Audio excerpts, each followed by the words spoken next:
Hi hello నమస్తే welcome to విజయ మా ఊరు ఆడియో బుక్స్ ఛానల్. నేను విజయలక్ష్మిని. ఫ్రెండ్స్, నవల స్రవంతిలో ముప్పాళ్ళ రంగనాయకమ్మ గారి స్త్రీ నవల ధారావాహికగా మీకు అందిస్తున్నాను కదా. మరి ఈరోజు స్త్రీ నవల ధారావాహిక 9వ భాగం వినిపించబోతున్నాను. మరి ఆలస్యం చేయకుండా కథలోకి వెళ్ళిపోదాం పదండి. పరధ్యానంగా నడుస్తున్న పార్వతి కారు హారన్ వింటూ ఉలిక్కిపడి పక్కకు తప్పుకుంది. నిగనిగలాడే నల్ల కారొకటి దూసుకొచ్చి టక్కున ఆగిపోయింది. పార్వతికి 2 అడుగుల దూరంలో. కారులోంచి దిగి నుంచున్న వ్యక్తిని చూస్తూ విభ్రాంతిలో నిలబడిపోయింది పార్వతి. పద్మజ నవ్వి పార్వతి చెయ్యి అందుకుంది. నిన్ను వెనక నుంచే చూసి పోల్చాను. అనుమానం తీర్చుకోవడానికి మరో 2 అడుగులు పైకి పోనిచ్చాను. పారు, నేను గుర్తులేనా ఏంటి? పద్మ ఆశ్చర్యంగా సంభ్రమంగా అంతకన్నా మాట్లాడలేకపోయింది పార్వతి. ఎందుకంత విసిగిపోతున్నావు? పద, కారులోకి మాట్లాడుకుందాం. పార్వతి అయోమయంగా చూసింది. ఇంత హఠాత్తుగా పద్మజ కనిపించడం, కారులోకి ఎక్కమనడం నమ్మశక్యంగా లేవు. నువ్వు ఈ ఊరెప్పుడొచ్చావు? ఇలా నడి రోడ్డు మీద ఎందుకు నిలబడడం? అన్నీ చెప్పుకుందాం రా పారు. ఇప్పుడెక్కడికి మనం వెళ్ళేది? మా బంగళాకి. ఏ? ఆహా, నేనిప్పుడు ఆఫీసు నుంచి వస్తున్నాను. ఇంటి దగ్గర ఇంకా వంట అది అయినా సూర్యానికి చెప్పాలిగా. అయితే పద, మీ ఇంటికి వెళ్ళి సూర్యాన్ని కూడా తీసుకెళ్దాం. అబ్బే వద్దు. ఎందుకు? పొద్దుటి అన్నం కొంచెం ఉంది, తినమంటాను వాణ్ణి. సరే, ఏదో ఒకటి చేద్దాంలే. ముందు కారులోకి పద. పార్వతి ఇంటి మీదుగా పరిగెత్తింది కారు. సూర్యాన్ని కూడా రమ్మంటే తనేదో పిక్చర్కి వెళ్తున్నానని రాలేనని చెప్పాడు. పార్వతి ఆ రాత్రికి ఇంటికి రాదని చెప్పి మళ్ళా స్టీరింగ్ ముందు కూర్చుంది పద్మజ. పారు, నీకు చాలా ఆశ్చర్యంగా ఉందా? ఏ, నీకు లేదా? నాకేం లేదు. అసలు నీకోసమే నేను 2 రోజులుగా వీధులన్నీ వెతుకుతున్నాను, రోడ్లన్నీ సర్వే చేస్తున్నాను. దాదాపు అన్ని ఆఫీసుల్లోనూ వాకప్ చేశాను. ఈ ఊళ్ళో ఉంటూ కూడా నువ్వు కనిపించలేదంటేనే ఆశ్చర్యపోయేదాన్ని, తెలిసిందా? అయితే నువ్విక్కడికి వచ్చి ఎన్నాళ్ళయింది? అడిగింది పార్వతి. 3 రోజులైంది. ఈ గవర్నమెంట్ హాస్పిటల్లో ఓ డాక్టర్ 2 నెలలు లీవ్ మీదున్నాడు. ఆ ప్లేస్లో జార్జిని వెళ్ళమంటే ఒప్పుకున్నాడు. సరే, నాకు నిన్ను కలుసుకోవాలని ఎప్పటినుంచో ఉంది. తప్పకుండా ఈ ప్రయాణం సెటిల్ చేసుకుందాం అనుకున్నాను. నేను లీవ్ పెట్టి జార్జ్ వెంట వచ్చాను. నా ఆరోగ్యం కూడా అంత బాగాలేదు. కాస్త వెదర్ మార్పు కూడా పనికొస్తుంది అనిపించిందిలే. ఏ, నీకేం బాగాలేదు? అడిగింది పార్వతి. పద్మజ అందంగా నవ్వింది. ఏం బాగాలేదని చెప్పను? ఏం బాగాలేదో అదే చెప్పు, అమాయకంగా అడిగింది పార్వతి పద్మజ మొహంలోకి చూస్తూ. పద్మజ కళ్ళల్లో సిగ్గు దొంతరలు కనిపించినట్టయింది. అలాగే నవ్వుతూ జవాబు చెప్పకుండా కూర్చున్న పద్మజను చూస్తుంటే కాస్త ఆశ్చర్యం వేసింది. అదేంటి పద్మ, ఎప్పుడూ లేనిది ఎందుకలా సిగ్గుపడుతున్నావు? ఎన్నడూ లేనిది జరుగుతోంటే సిగ్గు పుట్టదంటావేంటి? పార్వతి ఏదో అనుమానంతో పద్మజ కళ్ళలోకి చూసింది. నిజం చెప్పు, తల్లివి కాబోతున్నావు కదూ? అవునా?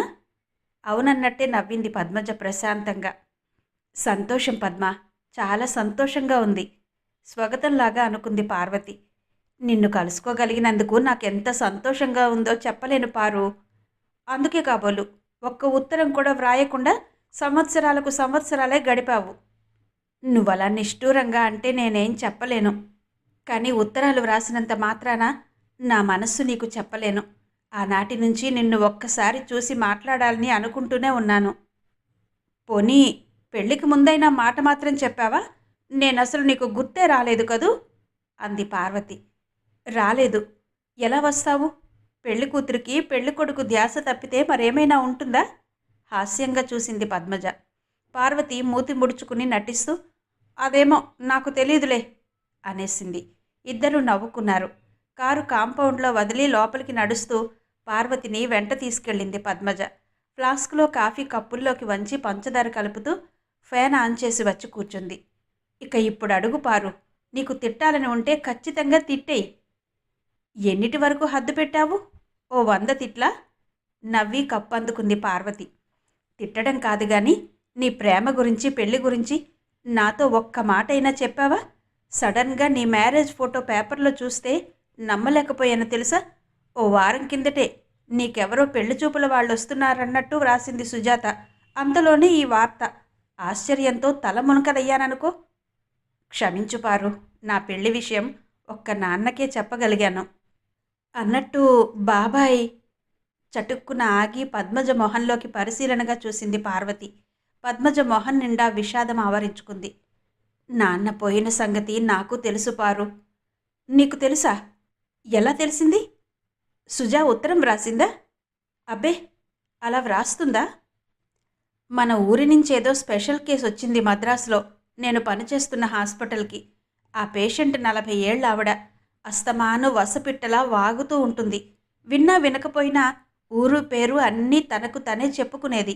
మన ఊరి నుంచి వచ్చారని వినగానే ఉండబట్టలేక అడిగాను, ఫలానా తహసీల్దార్ గారు బాగున్నారా అని. ఆవిడ రకరకాలుగా చేతులు తిప్పుతూ, ఇంకెక్కడ బాగమ్మా, పెద్ద కూతురు ఇంట్లో నుంచి పోయి ఎవరినో పెళ్లి చేసేసుకుందిగా. ఆ బెంగతో ఆ మహారాజు మరి వీధి మొహం చూడలేదు.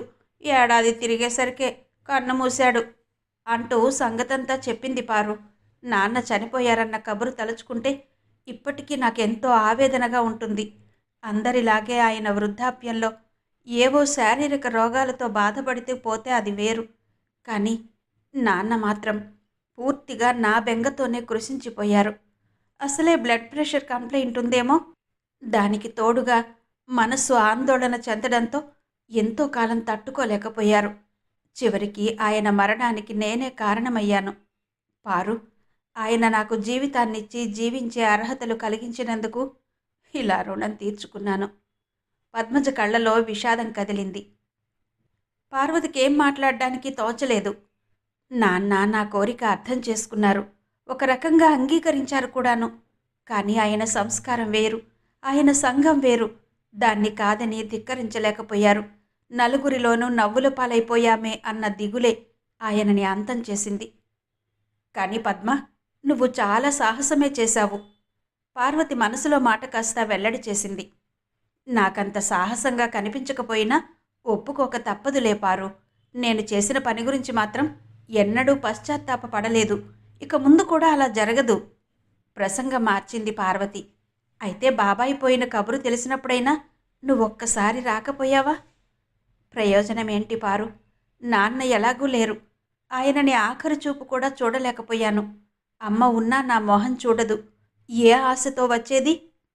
పోనీ బాబాయ్ ఆఖరి రోజుల్లోనైనా నీకు కబురు తెలిసినా వచ్చేదాన్ని కాదు పారు. ఆయనకి ఎన్నో విధాల కర్మకాండలు జరుగుతుంటాయి.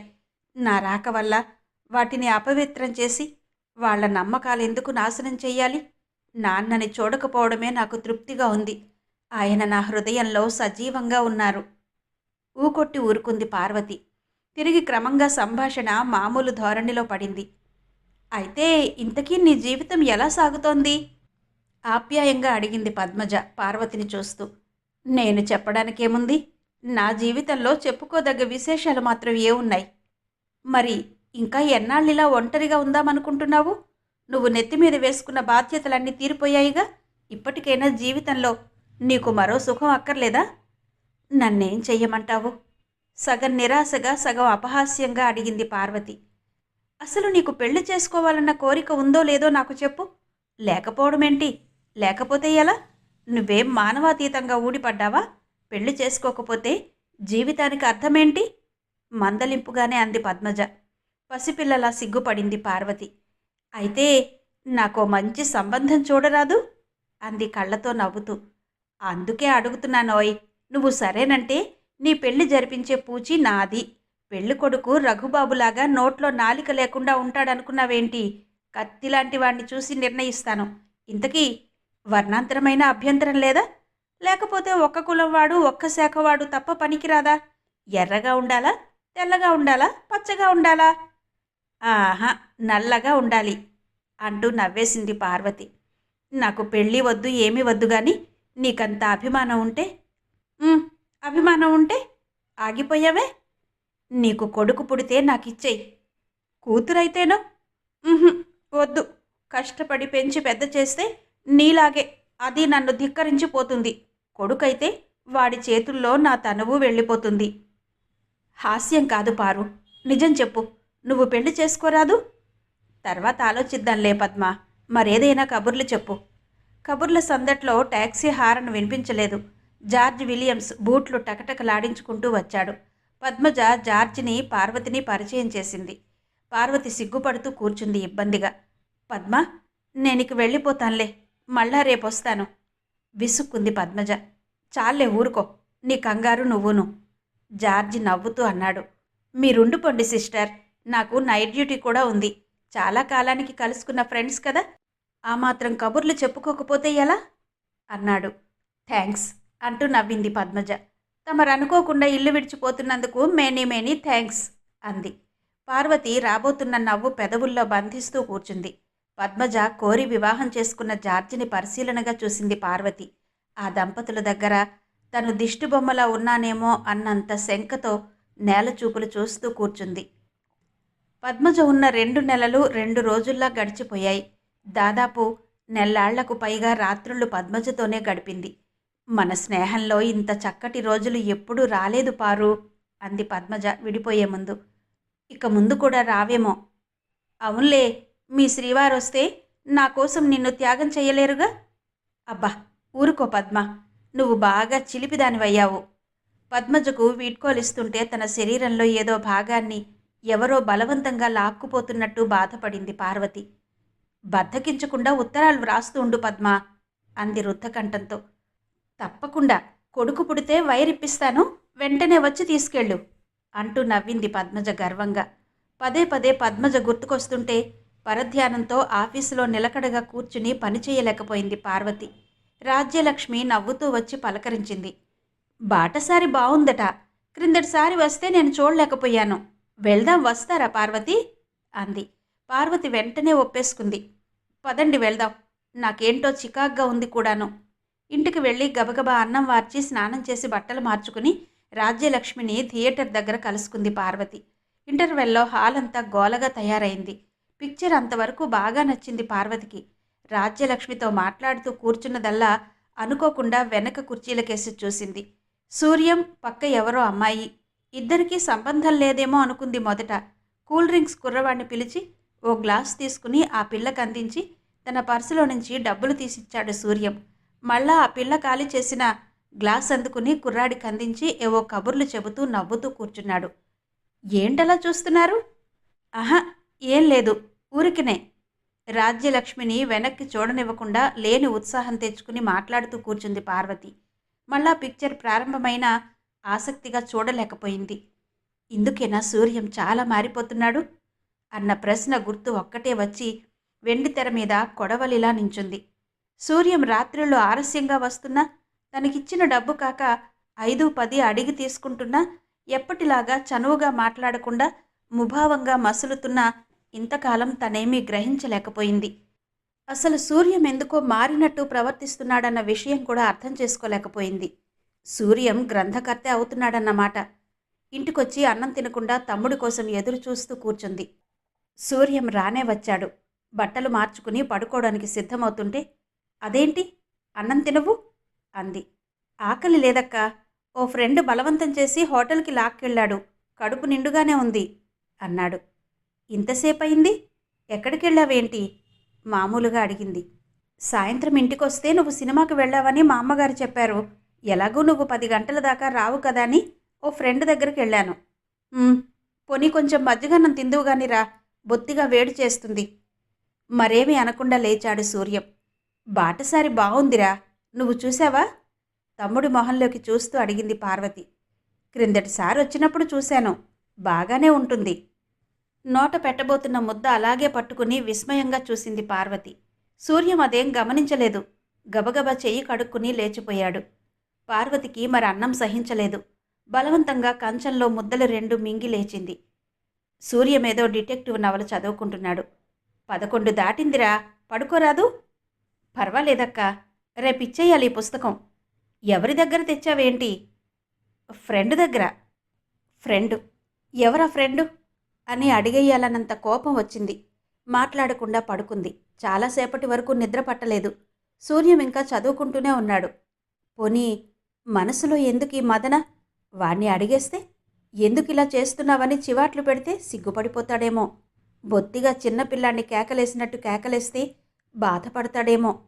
అయినా తన చేదస్తం గాని ఈ రోజుల్లో ఓ ఆడపిల్లతో కలిసి సినిమా చూసినంత మాత్రాన తనిలా శంకించడమేంటి? కలిసి చదువుకున్నదో, కలిసి పనిచేసేదో ఎవరైనా కావచ్చు. కలిసి సినిమాకు వెళ్ళాడో, అనుకోకుండా థియేటర్లో తారసపడిందో ఏం చెప్పగలదు? ఈ నాగరిక ప్రపంచంలో కూల్ డ్రింక్ ఇప్పించి డబ్బులు ఇవ్వకపోతే ఏం సభ్యత? చటుక్కున గుర్తుకొచ్చింది. మరి అబద్ధం ఎందుకు చెప్పాలి వాడు? ఏ భయమూ లేకపోతే జరిగింది జరిగినట్టే చెప్పొచ్చుగా. బావుంది. తనిప్పుడు అపార్థం చేసుకోలేదు. అలాగే సరిగా ఆలోచించకుండా కేకలేస్తుందని జంకాడో ఏమిటో. వాడు మాత్రం బొత్తిగా పాలు తాగే పసివాడా ఏంటి? వాడి మంచి చెడ్డలు వాడు ఆలోచించుకోలేడు. బిఏ పాస్ అయి ఉద్యోగం చేసుకుంటున్న వాడికి అంత మాత్రం వివేకం ఉండదు. ఎప్పుడు నిద్ర పట్టేసిందో పార్వతికి. మర్నాటికి పార్వతి మనసు తేలిగ్గానే ఉంది. సూర్య మొహం కేసి చూస్తే నిష్కల్మషంగానే కనిపించింది.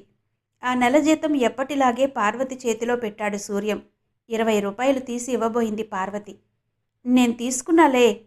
మొదట పార్వతికి నమ్మకం కలగలేదు. తమ్ముడు హాస్యమాడుతున్నాడేమో అనుకుంటూ డబ్బు లెక్కపెట్టింది.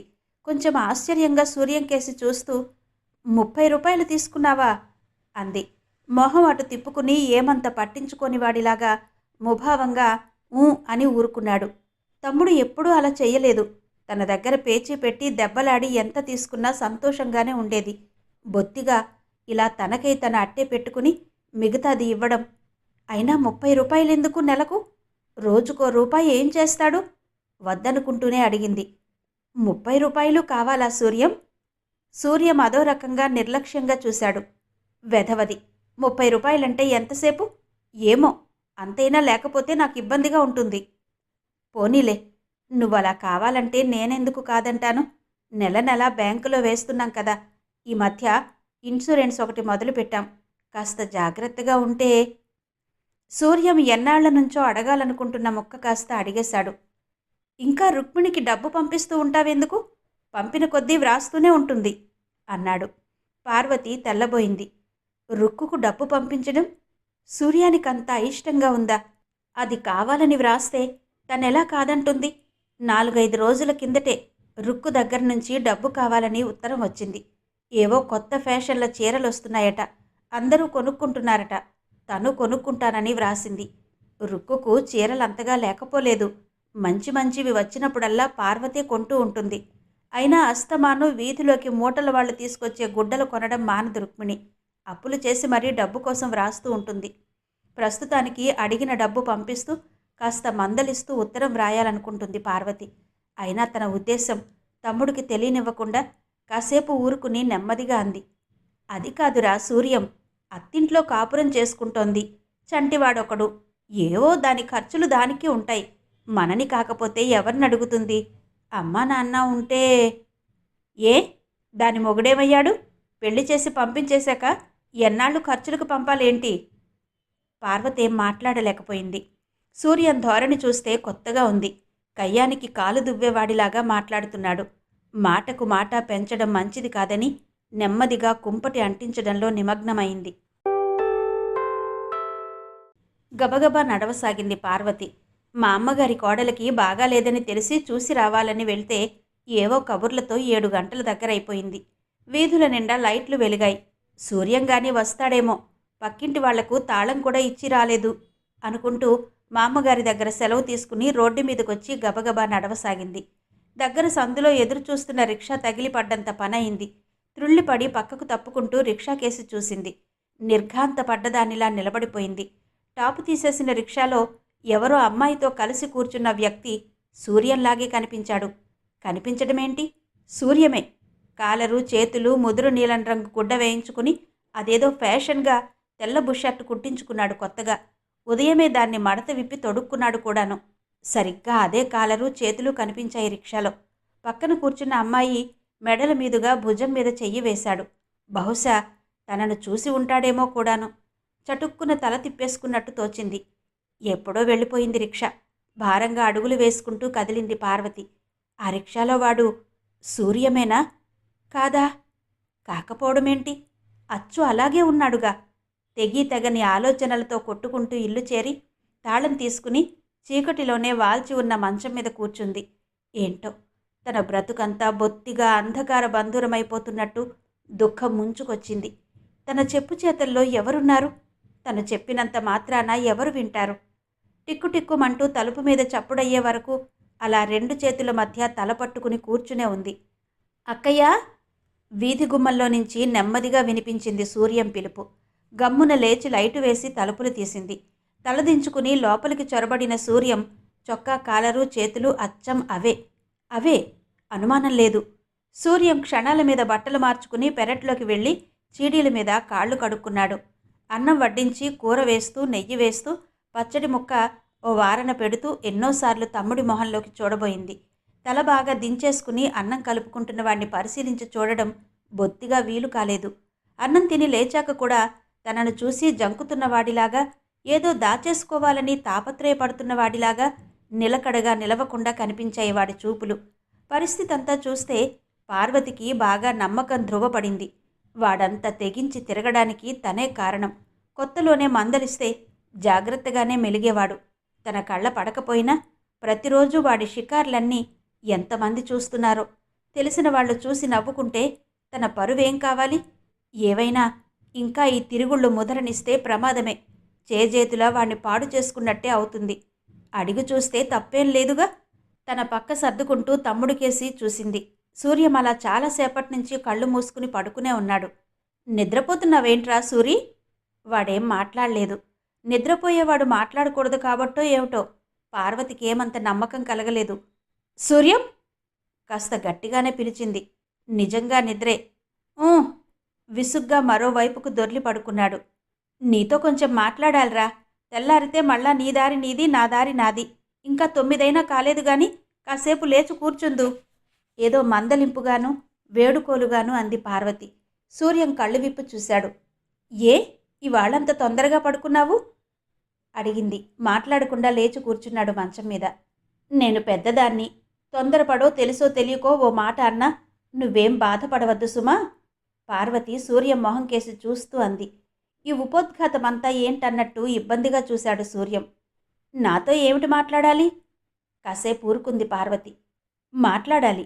నేనడిగింది చెప్తావా? నాకు తెలిస్తే ఎందుకు చెప్పను? ఇందాక రిక్షాలో ఎవరా అమ్మాయి? దుప్పటి దారాలు తెంచుతున్న సూర్యం వేళ్లు ముడుచుకున్నాయి. గట్టిగా గుప్పిళ్లు బిగించుకున్నాడు. తను దబాయించి ప్రయోజనం లేదన్న నిర్ణయానికి వచ్చేశాడు. అసలు తన వ్యవహారం కప్పిపుచ్చుకోవలసిన అగత్యం కూడా లేదన్నట్టు కనిపించాడు. సూర్యం, నీకు తల్లి లాంటిదాన్ని.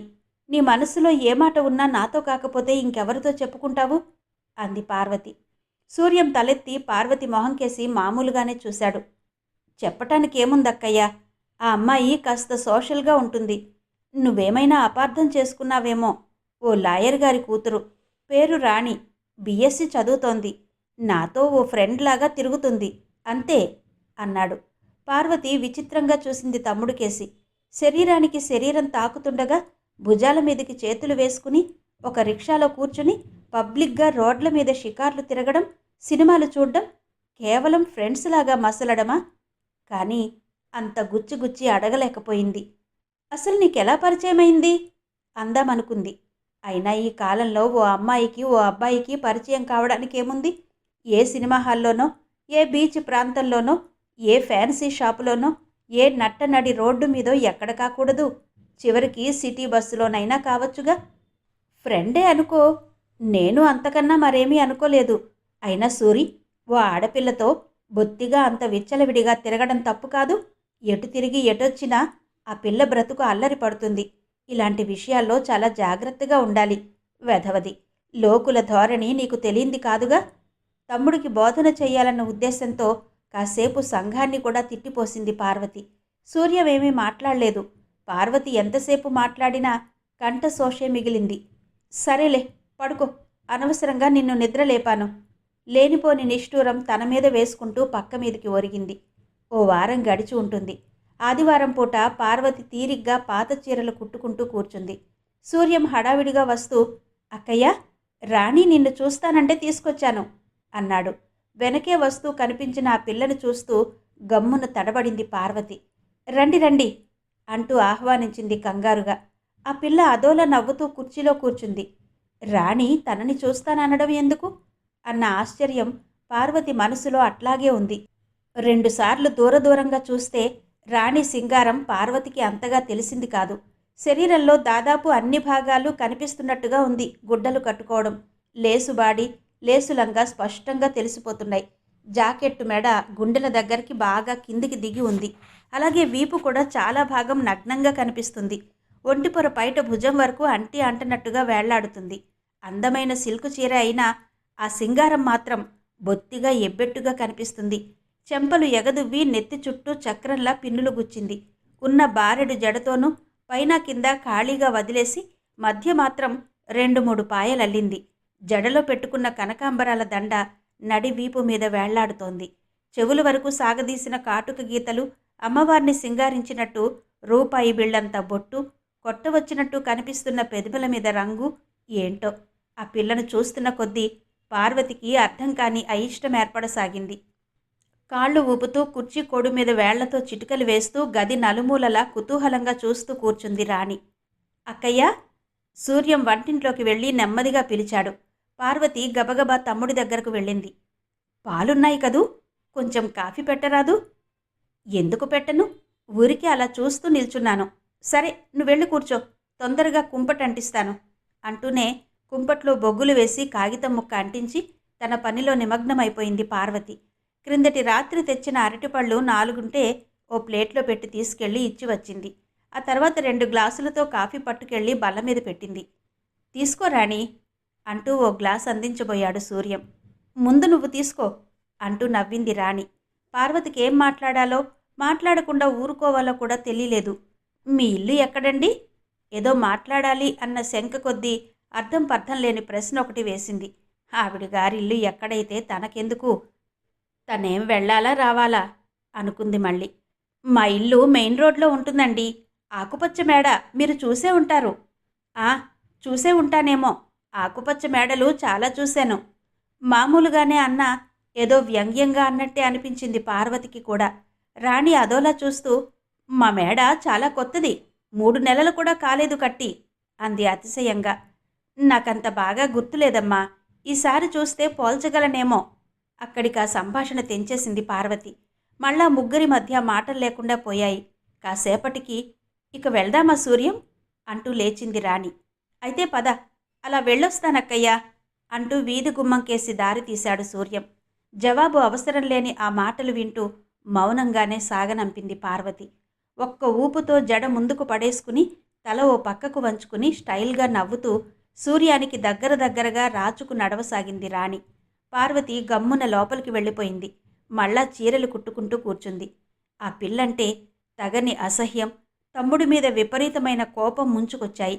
ఆలోచనలతో సతమతమవుతూ ఘాటుగా తమ్ముణ్ణి చివాట్లు పెట్టాలని నిర్ణయించుకుంది.